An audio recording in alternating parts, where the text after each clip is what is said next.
Welcome and thank you for joining us for our 17th episode of YCP's virtual monthly series, Refiner's Fire.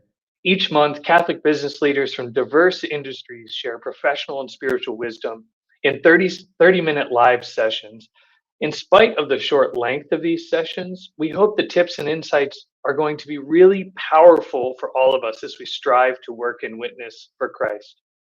The name of our micro interview series, Refiner's Fire, actually comes from scripture from the book of Malachi, chapter 13, verse 2, where we learn that God is, quote, like a refiner's fire, who seeks to purify us and make us the best that we can be. And that's really the whole point of this series. Through the inspiration and wisdom of these exceptional Catholic leaders, we're challenged to improve in small ways in our professional and spiritual lives. So let's be open to this journey of refinement so that in everything we do it aiming for that higher standard of excellence that gives glory to God. Our topic this month is Strategy 101, how to become a strategic thinker. We'll discuss the essential elements of moving beyond the tactical to take your thinking to the next level. I can't think of a better person to join me to have this conversation than John Rademacher. John's the CEO of Option Care Health. He possesses nearly 2 decades of experience in the healthcare industry, successfully deploying technology solutions and expanding professional service capabilities. Option Care Health is the nation's largest independent provider of home and alternate site infusion services. With nearly 7,000 teammates, Option Care Health works compassionately to elevate standards of care for patients with acute and chronic conditions in all 50 states. John, it is so good to have you here with us today. Thank you, Peter. Glad to be a part of this. Terrific. Well, let's get right to it here with our questions. Just a reminder for our audience here, John and I are going to start off with some Q&A together, but you can be thinking of your questions and typing those in the chat boxes on either platform where you're watching us. We'll get to those questions toward the latter part of our programming here. So John, let's dive right in here. This word strategy is really overused. It means a lot of things to a lot of different people. What does it mean to you to be strategic? And follow-up question, why do you think this topic should be important for young Catholic professionals? Yeah, look, I agree with the comment that it's overused and in many ways, thinly defined. One of the things I find to be more appropriate is thinking about being purposeful or planful or goal-oriented. When you wrap strategy, people think it has to be this large cerebral activity. And many of the activities that we have and that I find in leaders in our organization is really thinking about the end in mind, thinking about how, as an organization, we can achieve higher goals. And more importantly, putting the pieces in place and the plans in place in order to get there over time. And so, as I said, as opposed to just strategic, I really like that thought of either being purpose-driven or goal-oriented or being planful in the way that you're utilizing the talents of yourself, but also the time and treasure and talents of the organization that you're a part of. To your second part of the question of, why is that important and how does that fit? Look, as you're building your career and you're thinking about the opportunities that exist before you, a lot of time needs to be spent around where the pieces fit together of an organization and how to make certain that all of the activities that are being executed align towards that longer term strategy or the goal or what is the purpose. And so, a lot of work that we do is helping to connect those dots, of helping people understand how what activities they're doing leads towards that higher purpose or the overall mission or vision or values of the organization and aligns around that. And so, part of it is making certain that the activities that you're doing align with those and that you can connect those dots and that you can help others understand how those dots lead towards a better outcome, an innovative thought, an innovative product, a better solution, as we're looking at leveraging the resources that we have and really the optimizing the talents of our team members. I love that, working with the end in mind, because we can get so lost sometimes in the day to day activities, in our day to day projects, or even in just what's going on in life day to day. But just taking a step back to look at, where am I headed, right? If I'm at work, where's the company headed, or where is my work tied to where the company is headed? If it's just generally in life, where am I headed overall? Am I spending my time on the things that are leading me to achieve the goals, the longer term goals that I have for my own life or my family's life? So I think that's a great way to articulate it. So, what are some signs that someone may be thinking strategically? And maybe as we move towards the kind of practical applications of this, what are some of the things that we can work on or hone as we aim to be strategic in our everyday lives? Yeah, I think first and foremost, you know, we need to be curious, right? We need to be curious about the activities that we're being asked to do, or curious about the business that we're a part of, or the world around us, and how what we're doing helps to support that need and build that moving forward. So one of the things we talk a lot about with our team broadly is that curiosity, that sense of wanting to learn, to want to discover, to ask the tough questions, to stretch your thinking. Everyone likes to talk about change and change management and how difficult change is. And what I've found in my career is, um, people say, I love change as long as you change to doing it my way. We're trying to make certain that we reinforce that curiosity, that we ask people to continue to stretch the way that they're thinking, and more importantly, um, help to look at the problems in an eyes towards the solutions that can be built around that, when we work together and we work with that purpose in mind, or that end goal in mind, through that process. Yeah, that makes a lot of sense, and I think that curiosity can really uh, flow out into all aspects of our lives, right? Just being curious about life, being curious about others, being curious about, of course, the work that we do professionally. So I think that's really, really great advice. Just a reminder to our audience here that you can be chatting using the chat boxes to ask those questions. We'll get to your questions here in a few minutes.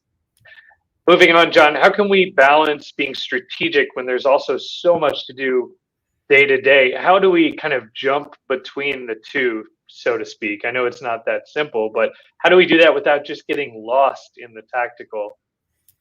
Yeah, look, I think, again, building on the words earlier, but I think you have to set aside time, right? You have to be thoughtful around devoting the time to think about, what do I want to accomplish with today, or with this task, or through that process, and how does that fit into the overall goal or the orientation associated with that? There's a lot of that reflection that starts at the beginning of the day, whether it's you're starting the day with prayer, or you're thinking about reflecting on all the blessings that you have and how you're going to use your talents to the fullest, but also taking the time at that point in time, and thinking about, what do I want to accomplish with this day, with this week, with this month? What am I building this towards, and how are my activities that I'm doing today fit into that, right? You can look at the mundane aspects. Geez, run into the grocery store to load up the cart and bring food home, as, look, it's just a task and it's something to do. But you're feeding your family, you're nourishing yourself, you're making good decisions around health and well-being. There's aspects that you can kind of build into that, to move it from being the mundane to being part of the overall goal of what you're trying to accomplish in that day, in that week, in that month, in your career. And it's got to be built around that. And look, I love playing a game every day. I read the Wall Street Journal. I'm sure many of the team does as well. Always in the left column, there's the what's news, and that aspect, and things that are happening in the world around us. And I always read each of those little snippets and trying to think about, how does that impact my company? How does that impact my family? How does this create an opportunity? How does it create a risk? And it's a small little thing that I do. And in so many ways, right, it's kind of a mind stretch from that aspect. but it really allows you to then connect the dots, right? And try to understand, hey, there may be something happening in an industry that's not related to healthcare. There may be something happening in the Ukraine, or as we read in the nightly news, or in the daily news on that.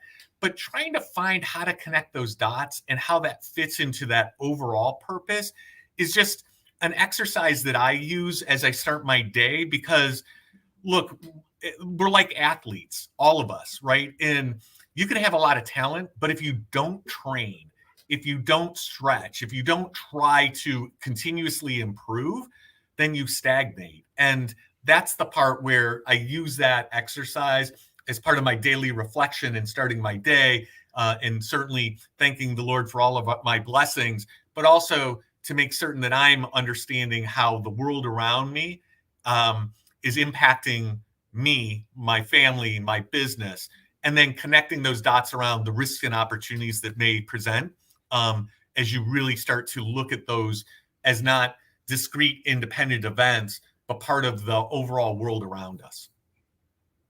It's a really good point, John, because I've heard innovation described before. Coming up with new ideas is not so much creating from scratch, but making associations between things that already exist in a new way or a new pattern than others have in the past. And so, to achieve that, to position ourselves to be curious and innovative thinkers who are able to think on a strategic level, it's important that we're exposing ourselves to more than just what we typically would expose ourselves to in an everyday situation. So I think that makes a lot of sense and is a good exercise for starting the day. And Peter, the only thing to add to that is, like, I think at times folks think that strategy is this binary on-off switch. Yeah, I'm strategic or I'm not strategic, or I'm just going to be strategy or not. As you say, a lot of it has to do with just innovative, incremental thoughts and connecting those dots, as you say, which may be from outside industries, from outside opportunities, but being able to find those linkages and create the opportunities because of the learnings and the curiosity, as you said. Yeah, it's more of a lifestyle than just a moment that you're in, right? It's a way of thinking, a way of seeing the world, even. Well, there's obviously going to be, as Catholics, we're striving to grow in virtue. So I'm sure there's some virtues that we can cultivate as we think about strategic thinking and kind of our level and position of thinking. So, how do you view that, seeking to be live virtues heroically? How might we think about that in light of this topic? Yeah, look, I think to be curious, you need to seek to understand, right? There's a big part of that aspect where, you've got one mouth and two ears. In many instances, you need to listen, right? And you need to learn, and you need to ask questions and seek to understand through that process. And I think that just creates a better environment. I think that creates a richer experience. I think you learn through the diversity of thought and diversity of experience of others when you're asking questions, when you're curious, and when you're seeking to understand, not with predetermined biases, but more importantly, being open and seeking to understand through that process. Reminder for our listeners here, you can be typing your questions into the chat. In just a couple minutes, we're going to transition here to questions from our audience. So, final question here, John. Our mission here at YCP is to help everyone to work in witness for Christ, primarily sharing our faith with others, in addition to growing our own interior life. How can we be more strategic in our Catholic witness, whether it's at work, at home, or really just thinking about every opportunity that we have in life to share our faith? Yeah, look, being in healthcare, there's an inherent focus around serving others, right? And the servitude that comes with being in a care organization, or an organization that provides care. And so, regardless of the industry that you're in, honestly, regardless of the role that you're in, the opportunities that we have to model Christ in our actions, in the way that we operate, I think is a way that we can continue to live the values, to make certain that we're work in witness of Christ. And I see it every day in an organization my size, but even as I think and reflected on kind of my journey along the path, right?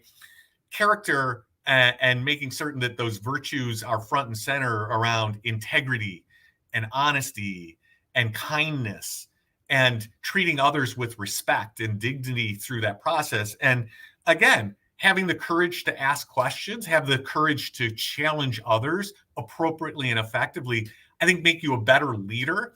I think help you connect dots and understand kind of broader the world around you.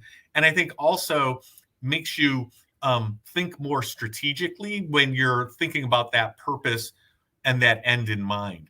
One thing that a mentor of mine a long time ago said to me is, as you're building your resume for business, think about also, are you building your resume for heaven?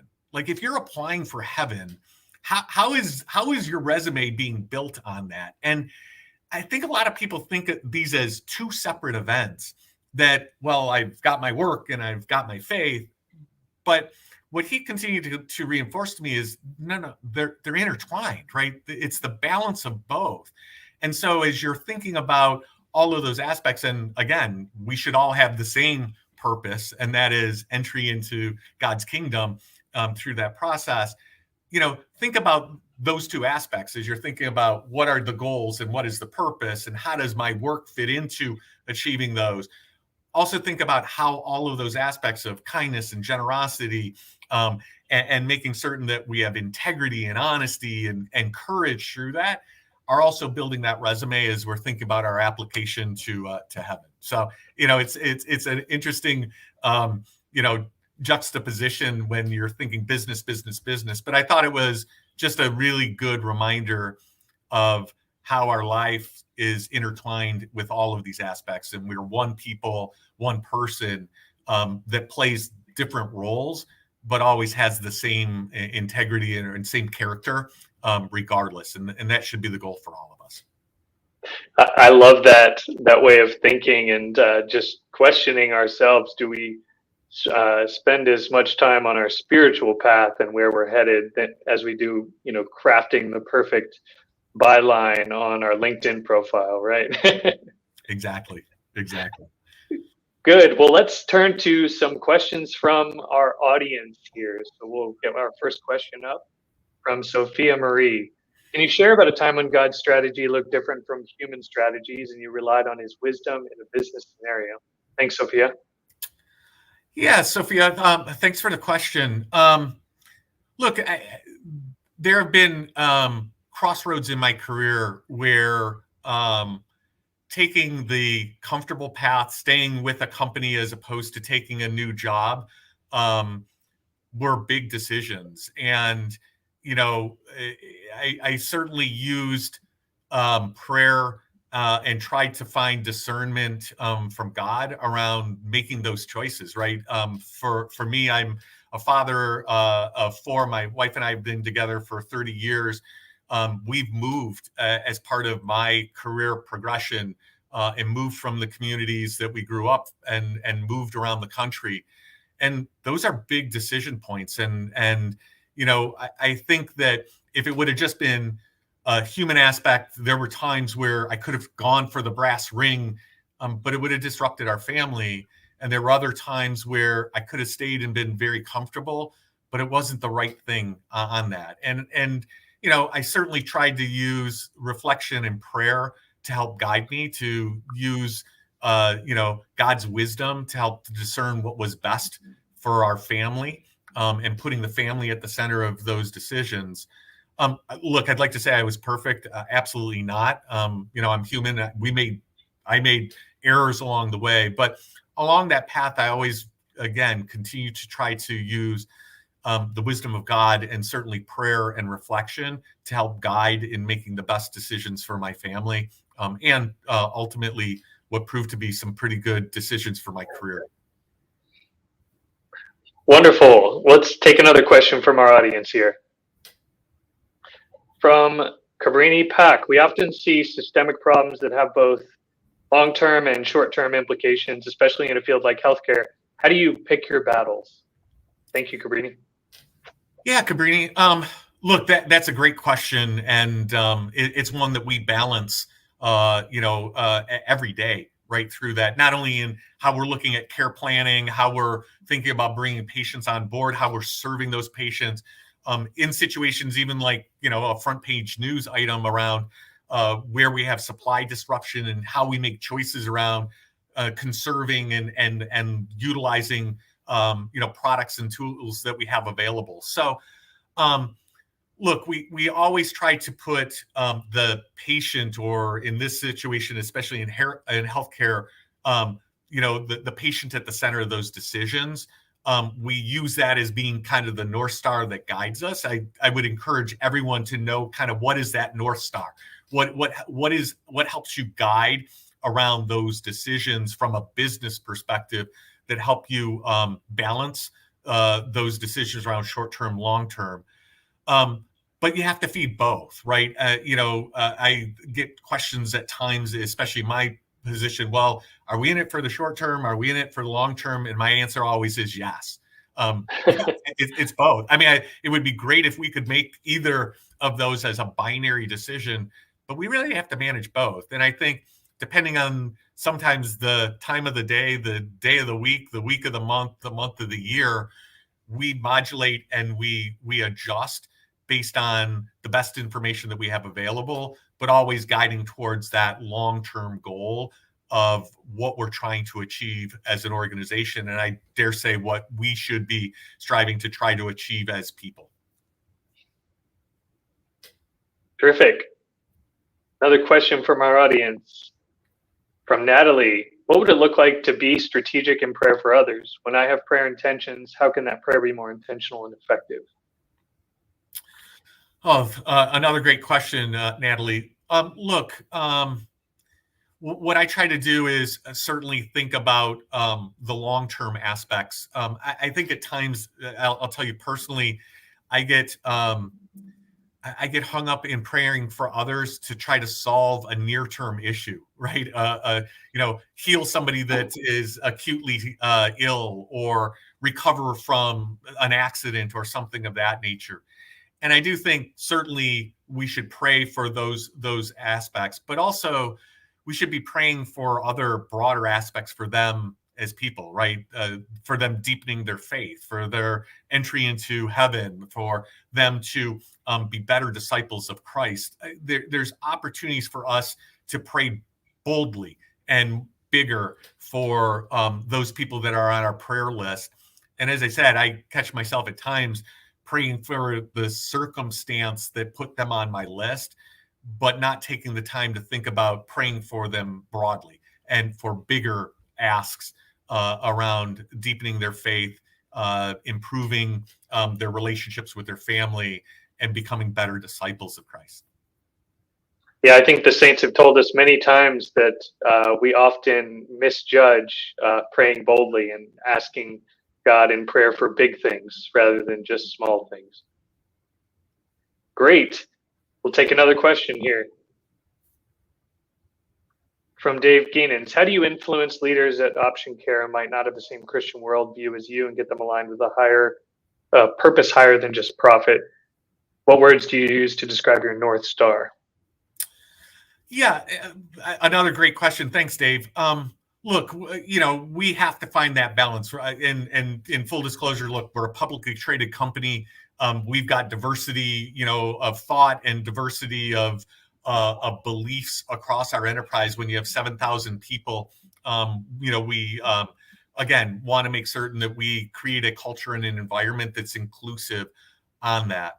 To your point, I do try to use the North Star around some of the Christian values that I have around servant leadership, of making certain that we are doing everything that we can to support each other, that we approach the world with compassion and kindness, that we give our team members the benefit of the doubt, that we're challenging in a respectful way, that integrity is in everything that we do.